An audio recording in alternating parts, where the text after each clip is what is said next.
성도님들 혹시 세익스피어 아십니까? 영국에서는 세익스피어를 억만금, 천만금을 줘도 우리는 바꾸지 않는다 이런 얘기를 합니다. 그만큼 대단한 소설가이죠. 독일에는 누가 있을까요? 괴테라는 인물이 있습니다. 우리가 한 번쯤 들어보고 읽어봤을 파우스트라는 작품을 남긴 괴테라는 유명한 소설가가 있죠. 그 괴테가 한 말 중에 이런 말이 있습니다. 이름은 한 사람의 운명을 결정짓는 중요한 요소다. 이름은 한 사람의 운명을 결정짓는 중요한 요소다. 성도님들 동의하시나요? 이름을 지어주는 장명소에 가면 언제 태어났고 뭐 몇 년, 몇 월, 며칠 이런 걸 따져가지고 장명을 해주는데 30만 원 정도라고 합니다. 네, 신생아를 이제 데리고 가면 30만 원 정도의 이름을 이제 지어준다고 하는데, 성도님들 우리는 땡 잡은 거 아닙니까? 30만 원 아낀 거잖아요. 장명소 안 가니까요. 이름이 중요하다는 사실은 우리 모두에게 잘 알려져 있습니다. 그리고 성경을 보더라도 이름은 아주 중요하게 등장을 합니다. 이름은 그 사람의 어떤 삶의 모습과 그리고 그 사람의 정체성과 그 사람의 사명을 보여주고 있기 때문에 성경에서 이름은 아주 중요하다라는 것입니다. 그래서 오늘 우리도 생각해 봐야 할 것은 우리는 어떠한 이름을 가지고 살아가고 있는가 하는 것입니다. 어떠한 이름으로 우리는 살아가고 있는가 하는 거죠. 오늘 본문의 배경은 우리 성도님들께서도 잘 아시는 대로 이삭에게 두 아들이 있었죠. 에서와 야곱입니다. 특징은 쌍둥이이죠. 그런데 동생인 야곱이 얼마나 형이 되고 싶었는지, 얼마나 1등이 되고 앞서고 싶었는지 그 형인 에서의 발꿈치를 잡고 태어나서 이름이 발꿈치를 잡았다 해서 야곱입니다. 그러니까 야곱의 그 심성, 그런 걸 우리가 엿볼 수가 있는, 태어날 때부터 야, 내가 먼저 나갈 거야 하면서 그 발꿈치를 잡는 그 모습을 보면서 이거 야곱 보통 아니다 라는 걸 우리가 알 수 있습니다. 그리고 그렇게 태어나서 야곱이 또 어떻게 합니까?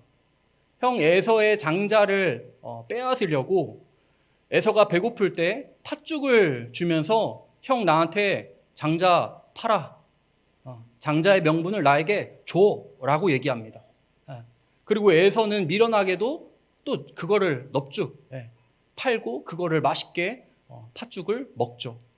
나중에 이삭이 나이가 들었을 때 앞이 잘 안 보일 때 야곱이 어떻게 합니까?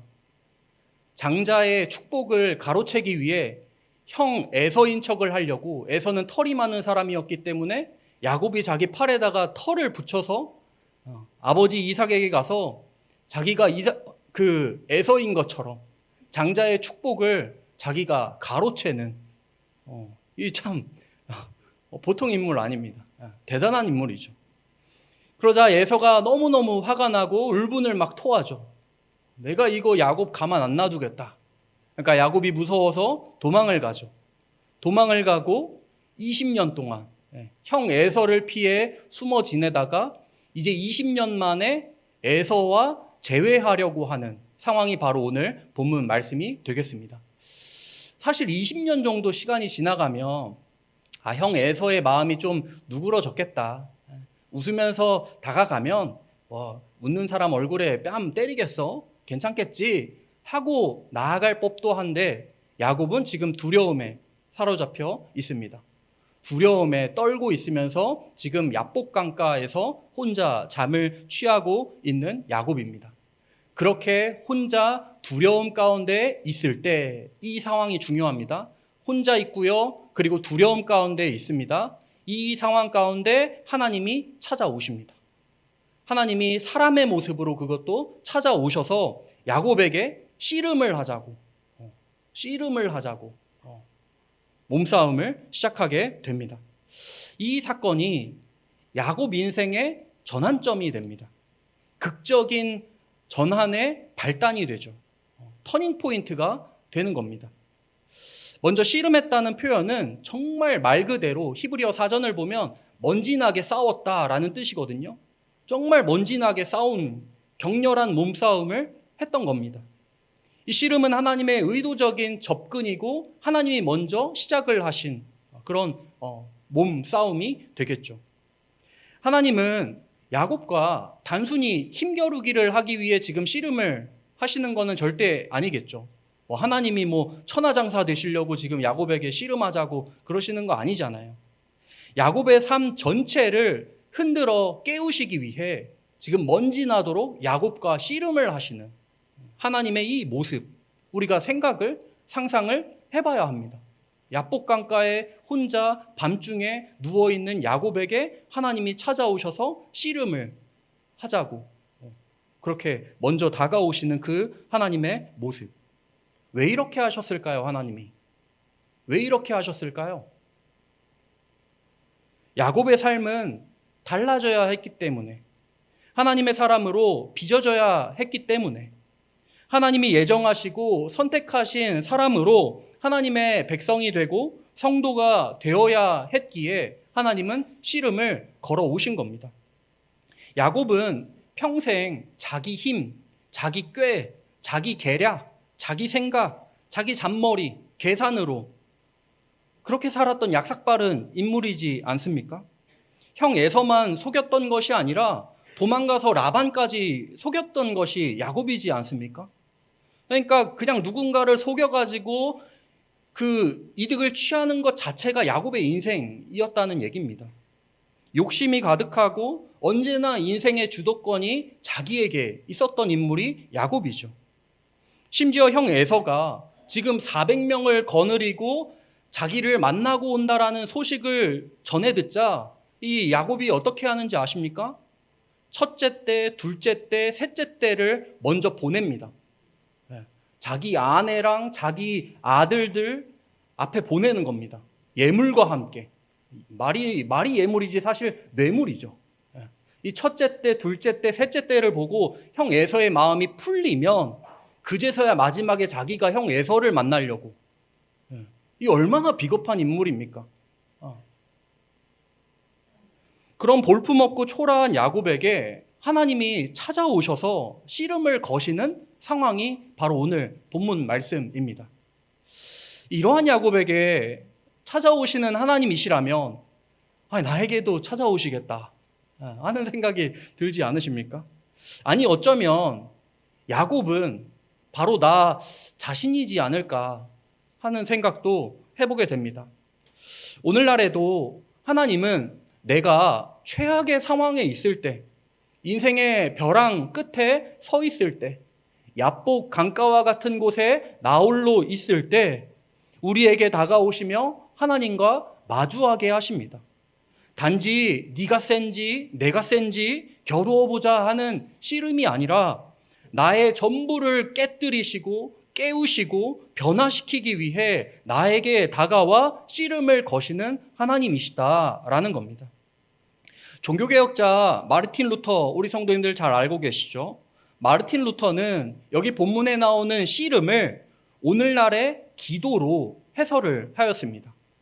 기도로 공수가 오가며 기도로 하나님과 씨름을 하고 기도로 나의 모든 것을 바꾸려 하시는 하나님, 변화시키시려는 하나님, 빚어가시는 하나님이라고 루터는 이 본문을 해설하였습니다. 그러므로 우리는 기도할 때 설렁설렁하거나 반복적인 주문을 하듯이 할 것이 아니라 마치 하나님과 먼지 나도록 하나님과 씨름을 하는 것처럼 하나님을 붙잡고 하나님께 간절히 기도해야 한다라는 겁니다. 읽지는 않았지만 오늘 본문 27절의 바로 앞구절인 26절에 보면 야곱이 당신이 내게 축복하지 아니하면 가게 하지 않겠습니다 라고 이야기를 합니다. 하나님을 아주 붙들어 매는 거죠.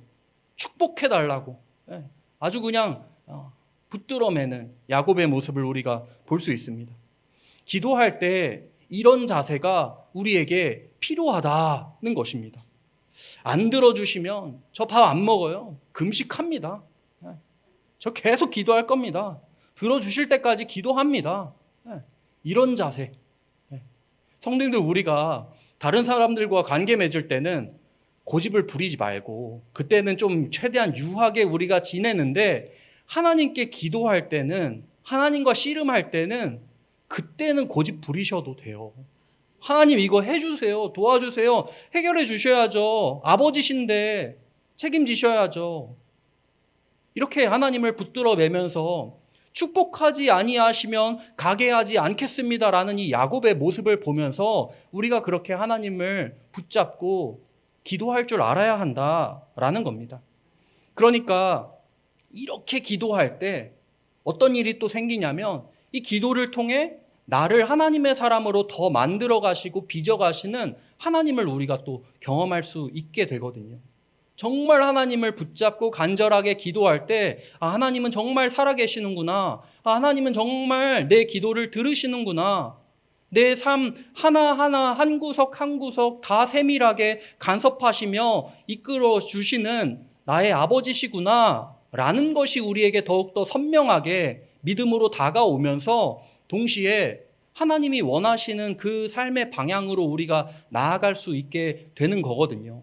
기도와 성화는 뗄래야 뗄 수 없는 이 관계라는 걸 우리가 기억하면서 간절하게 대충 기도할 것이 아니라 정말 간절하게 야곱이 씨름하는 것과 같이 우리 하나님을 붙잡고 날마다 씨름하며 기도하며 나아가는 우리 성도님들 되시길 간절히 소원합니다. 놀랍게도 하나님은 사람의 모습으로 다가오셔서 야곱과 씨름을 하시는데 야곱이 이깁니다. 말도 안 되는 거죠. 야곱이 이깁니다. 하나님의 의도적인 접근이고 하나님의 의도적인 씨름이고 하나님의 의도적인 패배라는 걸 우리가 알 수 있습니다. 그리고 하나님이 질문을 하십니다. 내 이름이 무엇이냐? 내 이름이 무엇이냐? 질문하십니다. 이 질문의 핵심은 무엇이겠습니까? 너는 누구냐? 라는 거죠. 너는 누구냐? 하나님이 야곱의 이름을 모르셨을 리가 없죠. 야곱에게 혼자 있는 야곱에게 찾아오신 하나님이신데 그 이름을 모를 리가 없지 않습니까? 이 질문은 야곱의 정체성을 고백시키려는 하나님의 질문이십니다. 너는 네가 누구라고 생각하냐? 라는 질문입니다. 야곱은 말씀드린 대로 발꿈치를 잡은 자라는 뜻입니다. 속이는 자, 교활한 자라는 뜻의 이름을 가지고 있습니다. 내 이름이 무엇이냐라는 질문에 야곱은 나는 야곱입니다 라고 대답을 하거든요. 결국 이렇게 대답을 하는 것과 마찬가지입니다. 저는 속이는 자입니다. 남을 속이면서까지 제 힘으로 인생을 살아왔던 자입니다 라는 고백을 지금 하나님께 하고 있는 것과 마찬가지입니다. 이 대답은 자기 고백, 자기 인정, 그리고 회개하고 항복하는 이 모든 것들이 담겨져 있는 이것이 우리 신앙의 회복의 출발점이 된다라는 걸 우리는 기억해야 합니다. 하나님은 우리가 먼저 우리가 누구인지를 알기를 원하십니다. 나는 속이는 자입니다.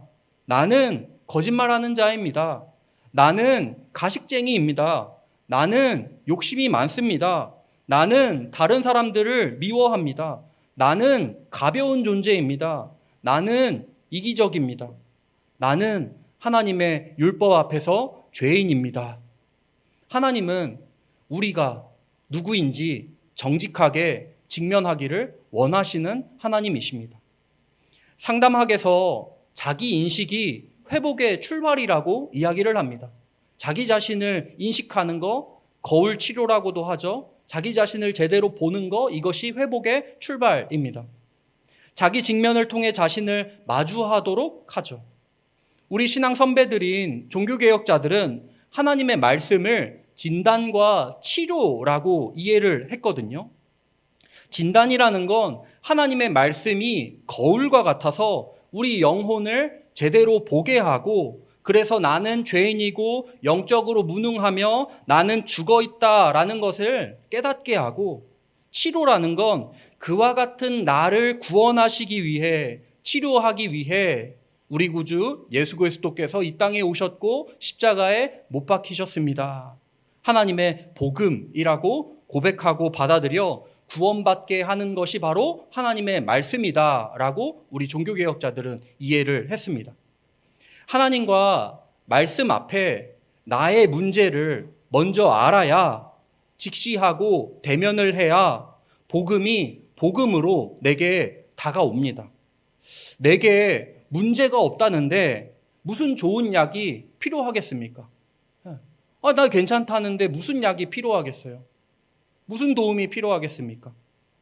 나의 죄와 비참함을 알 때에야 비로소 예수 그리스도의 십자가가 나에게 복음으로 다가온다라는 겁니다. 하나님 앞에서 위선이 아니라 진실된 고백이 회복의 시작이 된다라는 겁니다. 나는 괜찮은데? 라는 생각은 하나님 앞에 거짓일 뿐 아니라 어리석은 일입니다.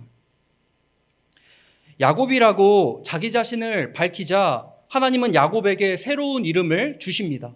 이스라엘이라는 이름을 주시죠. 하나님과 겨루어 이긴 자라는 뜻을 가진 이스라엘이라는 이름을 주십니다. 이긴다는 표현은 물리적으로 하나님을 이겼다는 말은 당연히 아닙니다. 고든 웬함이라는 창세기 유명한 그 주석가는 이 말씀을 이렇게 주석합니다.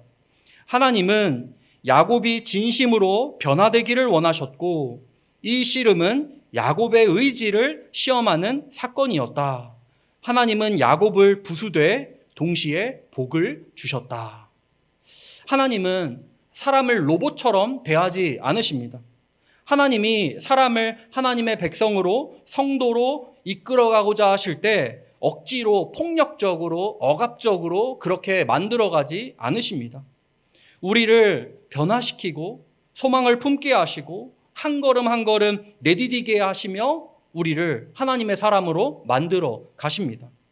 야곱이 자기 자신을 고백하고 하나님의 은혜와 복을 간절히 사모했을 때 하나님은 그의 이름을 바꿔 주셨다라는 겁니다.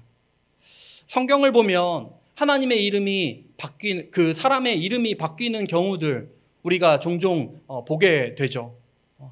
그 사람의 이름이 하나님으로 인해 이름이 바뀌는 그 경우들을 우리가 보게 됩니다. 대표적인 인물 질문 안 할 거예요. 질문을 하면 혹시나 이 이름이 나올까 봐 제가 질문을 안 하겠는데 대표적으로 특히나 옛날에 설교하셨던 분들이 이런 얘기를 많이 하셨던 것 같아요. 신약의 사울이 바울로 이름이 바뀌었다. 이런 얘기를 많이 하십니다. 그런데 그거 틀린 얘기입니다. 사울은 히브리식 이름이고 바울은 헬라식 이름입니다. 옛날 우리 일제강점기 때 창씨개명을 하면 일본식 이름 있고 조선식 이름 있는 거잖아요. 마찬가지입니다. 사울은 히브리식 이름이고 날 때부터 지어진 이름이고 바울은 헬라식 이름인데 사도행전 후반부부터 사울이 아니라 바울로 불리는 이유는 사도 바울이 활동을 헬라 지역에서 로마 지역에서 활동을 했기 때문에 그 이름이 사용되고 있는 거지 사울이 바울로 이름이 바뀌었다 이거는 무조건 틀린 얘기입니다. 이 얘기 들으면 이거 틀린 소리야 이렇게 넘어가십시오. 그리고 이거를 더 좀 감동적으로 얘기하기 위해 이런 얘기까지 하시더라고요. 사울의 이름이 뜻이 뭐라고 하나요? 큰 자라고 합니다. 그리고 바울의 이름의 뜻은 뭐라고 합니까? 작은 자라고 합니다.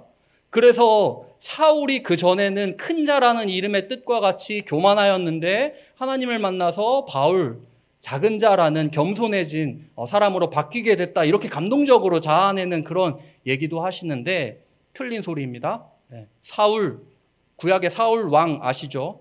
구하여진 자라는 뜻입니다. 구하여진 자, 하나님께 구해서 받은 아들이다라는 뜻이에요. 구하여진 자, 큰 자라는 뜻이 아닙니다. 그래서 이 사울은 바울로 이름이 바뀌었다 이거는 절대 아니고요. 그 외에 다른 인물들 생각해 보면 아브람이 아브라함으로, 사레가 사라로, 그리고 시몬, 게바 아시죠? 그 사람이 베드로로 우리 주님이 이름을 바꿔주시죠. 이러한 이름의 변화는 부르심과 사명입니다. 새로운 삶의 출발이라는 거죠. 야곱은 더 이상 야곱으로 살 수 없다라는 겁니다. 더 이상은 속이는 자로 살 수 없다는 거예요. 더 이상은 발꿈치를 잡으면서 내가 먼저 앞서갈 거야 라면서 욕심을 부리며 살 수 없다라는 겁니다. 더 이상 속이는 자가 아니라 하나님과 씨름하여 변화된 자로 새로운 삶을 살아야 한다라는 거죠. 야곱이 이스라엘로 이름이 바뀌는 사건은 하나님의 언약 백성 이스라엘 민족의 출발점이기도 합니다. 오늘날의 이스라엘이라는 그 이름의 기원도 야곱에게 있죠. 야곱의 자손들이 가나안 땅에 들어갔기 때문에 지금도 국가 이름이 이스라엘이지 않습니까? 그러면 지금 하나님은 우리의 이름은 무엇으로 바꾸셨을까요? 우리의 이름 뭐로 바꾸셨을까요? 몇 가지만 생각해 보면 이런 것들이 있지 않을까 생각하게 됩니다. 성도라는 이름이 있겠죠. 성도. 거룩과 전혀 상관없었던 자들인데 이제는 거룩을 추구하며 거룩에 이르기를 힘쓰며 살아가는 성도라는 이름을 우리에게 하나님이 주셨습니다. 또 뭐가 있을까요? 자녀가 있겠죠. 하나님의 돌보심, 하나님의 그 끝없는 사랑, 다함 없는 사랑이 우리에게 폭포수와 같이 부어진다라는 의미로 우리는 하나님의 자녀라고 이름이 불립니다. 그리고 백성도 있겠죠. 하나님의 말씀에 순종하며 하나님께 충성을 다할 의무와 책임이 있다라는 의미에서 우리는 백성이라고 불립니다. 그리고 마지막으로 교회라는 이름도 있겠죠. 우리를 교회로 부르셨고 우리를 교회라 칭하시죠. 우리가 하나라는 거. 그리스도의 몸된 교회로서 우리 서로가 다르고 생각도 다르고 생김새도 다르고 뭐도 다르고 다 달라도 우리는 하나라는 거. 그것을 붙들라는 거, 지키라는 거. 그래서 우리를 교회라고 부르시죠. 하나님은 위기의 밤에 야곱에게 다가오셨고 씨름을 하셨습니다. 너의 이름이 무엇이냐라는 질문은 우리의 정체성과 신앙의 본질을 묻는 질문이 되겠습니다. 야곱은 자기 자신을 인정했고 새로운 이름을 받았습니다. 오늘 나는 하나님 앞에 누구인가요? 나는 아직도 야곱인가요? 아니면 이스라엘인가요? 우리가 오늘 본문 말씀 이 설교를 통해 두 가지만 한번 생각했으면 좋겠는데요. 두 가지만 기억했으면 좋겠습니다. 나의 이름을 바꾸어 새로운 정체성과 신분을 주시는 그 하나님의 은혜. 하나님의 은혜죠. 야곱같이 정말 이런 인생에게 찾아오시는 거 하나님의 은혜죠. 우리에게 찾아오시는 거 그리고 이름을 바꿔주시는 거 전적으로 하나님의 은혜입니다. 내가 뭐라고, 내가 뭐가 잘났다고, 뭐가 예쁘다고 하나님은 내게 찾아오셔서 나의 이름을 바꿔 주십니다. 하나님의 은혜이죠. 동시에 그 이름에 걸맞는 새로운 삶의 필요성과 책임이 우리에게 있다라는 걸 우리가 기억했으면 좋겠습니다. 성도라고 불리면 성도답게 살아야 할 것이고 하나님의 자녀라고 불리면 하나님의 자녀답게 아바 아버지를 의지하며 살아가야 할 것이고 하나님의 백성이라면 하나님의 백성답게 그 말씀에 순종하며 충성을 다해 살아야 할 것이고 하나님의 교회라고 불린다면 교회의 하나됨을 위해 힘을 쓰며 우리가 살아가야 하지 않겠습니까? 사랑하는 성도님들, 하나님은 우리에게 새로운 이름, 새로운 정체성을 부여하셨습니다. 우리 모두 그 새 정체성, 새 신분에 맞는 삶으로 하나님께 영광을 올려드리며 이 땅 가운데 하나님의 빛을 환하게 비추는 우리 모두가 되기를 간절히 소원합니다. 우리 같이 한번 찬양하고 기도했으면 좋겠는데요.